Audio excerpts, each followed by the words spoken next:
नमो भगवते वासुदेवाय नमः। प्रिय भक्तगण, राधे राधे। आपका मेरे चैनल में स्वागत है।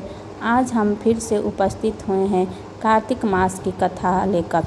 आज हम सुनाएंगे कार्तिक मास की कथा अध्याय 23 में।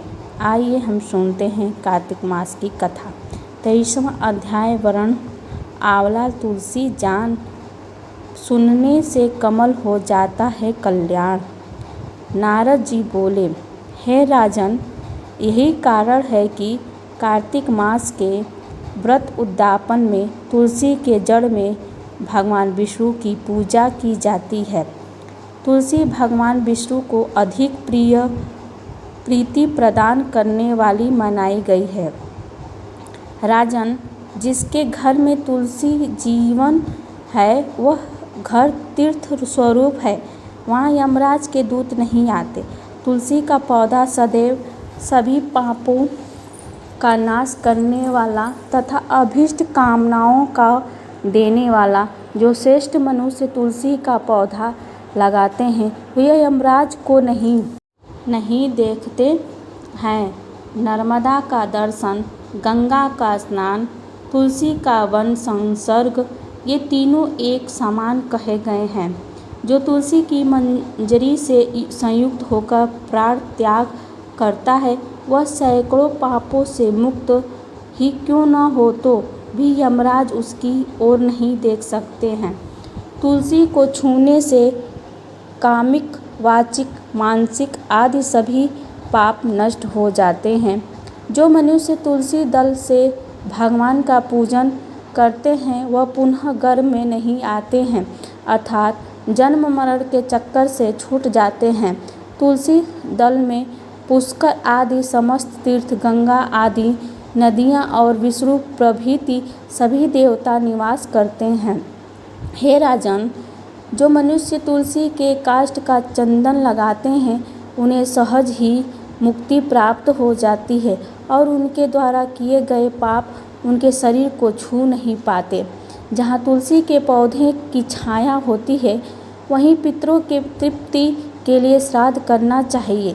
जिसके मुख में, कान में और मस्तक पर तुलसी का पत्ता दिखाई देता है उसके ऊपर यमराज भी दृष्टि नहीं डाल सकते। फिर दूतों की तो बात ही क्या है। जो प्रतिदिन आदर पूर्वक तुलसी की महिमा सुनता है वह सब पापों से मुक्त होकर ब्रह्मलोक में चला जाता है। इसी प्रकार आंवले का महान वृक्ष सभी पापों का नाश करने वाला है।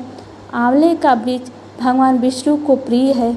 इसके स्मरण मात्र से ही मनुष्य गोदान का फल प्राप्त होता है। जो मनुष्य कार्तिक में आंवले के वन में भगवान विष्णु की पूजा तथा आंवले की छाया में भोजन करता है उसके सभी पाप नष्ट हो जाते हैं।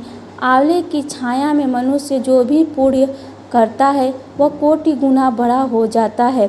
जो मनुष्य आंवले की छाया के नीचे कार्तिक में ब्राह्मण दंपति को एक बार भी भोजन देकर स्वयं भोजन करता है वह अन्न दोष से मुक्त हो जाता है। लक्ष्मी प्राप्ति की इच्छा रखने वाले मनुष्य को सदैव आंवले से स्नान करना चाहिए। नवमी, अमावस्या, सप्तमी, संक्रांति, रविवार, चंद्रग्रहण तथा सूर्यग्रहण के दिन आंवले से स्नान नहीं करना चाहिए।